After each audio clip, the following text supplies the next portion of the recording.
Hey YouTube, it's Icy and welcome to the 107th episode of Best Tech Info and Rumors.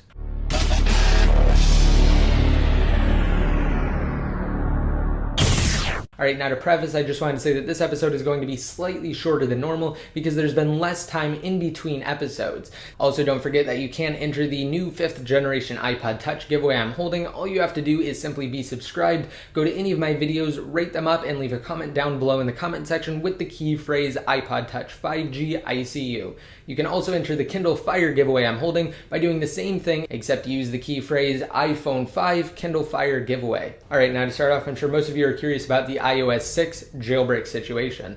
So if you guys haven't watched the last episode of Best Tech Info and Rumors, be sure you watch that and then come back to this episode because I'm going to be building on the news. So last time I went over the fact that the iPhone dev team has yet to update their Red Snow utility to include Cydia support for the iOS 6 Tethered jailbreak. Well, the same is true now. They still haven't updated Red Snow. So if you guys haven't seen my tutorial yet, I highly recommend watching it because I go into depth on how to jailbreak, enable SSH access, and then from there using that SSH access to get and install Cydia. And then once you have that tethered jailbreak, you can basically convert it into a semi-untethered or semi-tethered jailbreak. And essentially what that means is that you can power it off and then turn it back on with limited device functionality. Whereas previously with just the tethered jailbreak, you would only be able to turn it on with a computer. So it's kind of your lifeline if your device dies and you're not around a computer with Red Snow, you can simply reboot it and use the basic functions of your device. Alright, now transitioning into untethered jailbreak news, unfortunately there really isn't any. Last time I discussed that Grant Paul, or better known as Chapone Online, revealed that he has successfully jailbroken the iPhone 5 running iOS 6,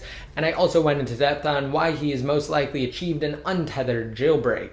And then after that, in a response to a follower, he said to only trust what comes out of the iPhone dev team, which of course is definitely the case. And just be sure to stay tuned to this series and my channel in general. I will keep you guys fully updated on the official jailbreak situation. Alright, now I was going to release a separate video basically giving you guys my 1 week thoughts on the iPhone 5, kind of a review and how I view the device now that I have about a week to actually use it. However, I'm just going to kind of condense it into this video, so let me just give you guys my thoughts on the iPhone 5. If you guys want the full review with all of the specifications, then you can check out my iPhone 5 review video, because that's not what this is. I'm just going to give you guys my honest opinion on the iPhone 5. Alright, so first up, let's talk about the display. Apple increased the screen size vertically, and it's now 1136 by 640, so essentially it's the same width. They basically just increased the height. The reason why they did this is for complete one-handed usability, and also they wanted to add that 16:9 aspect ratio, while again still maintaining one-hand usability and also the same width of the device. And of course it's maintained the same 326 pixels per inch,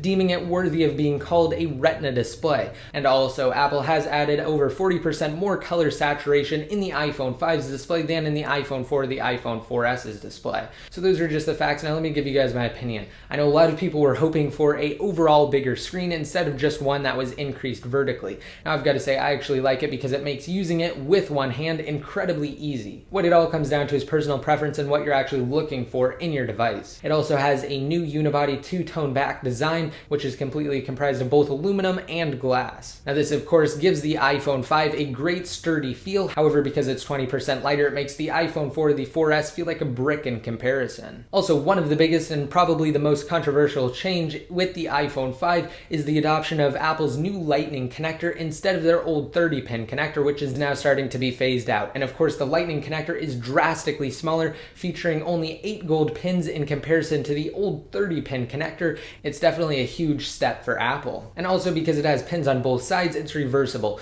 and it's much easier to use the iPhone 5 when it's being charged now because the Lightning connector takes up less room on the bottom.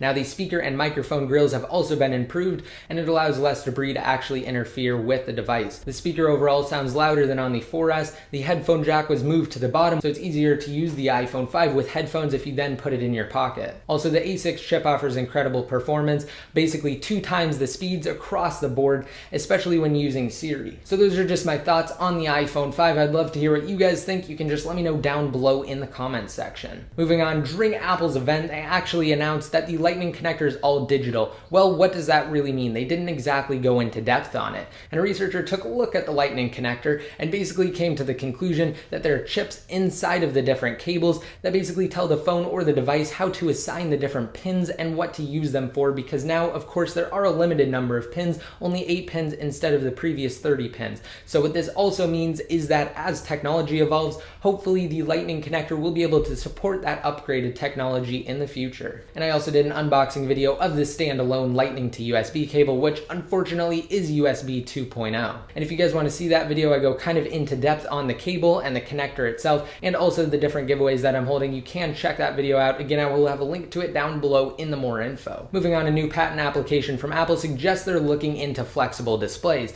And not only that technology, but the advancements they can integrate into their devices when taking advantage of something like a flexible display. Next, Tim Cook actually issued a letter to disgruntled customers over the new Maps application for iOS 6. And I know most of you know that there is a lot of controversy surrounding the new Maps app and Apple's choice to actually dump Google Maps for their new in-house mapping solution. Numerous users have been reporting different points of interest with incorrect addresses, certain places not being mapped at all, and receiving incorrect directions from the Apple Maps app. So because of this, in the letter, Tim Cook formally apologized to customers, basically saying that the more people use it, the better it will get. And basically what he means by that is the more issues are reported, the more they'll be able to fix it. And because Apple Maps is cloud-based, they can do that without actually pushing an updated version of iOS. And finally, I put together a comparison video of the iPhone 5 versus the Samsung Galaxy S3. Now, I didn't really go into all of the features of the Galaxy S3 and what it can do that the iPhone 5 can't. And basically what I did is I just went over the standard functions of both devices and how people would normally use them in their everyday routines. And of course, if you guys want to watch that video or get more information on anything I talked about in today's episode, I will have a link to a post on my website with complete details.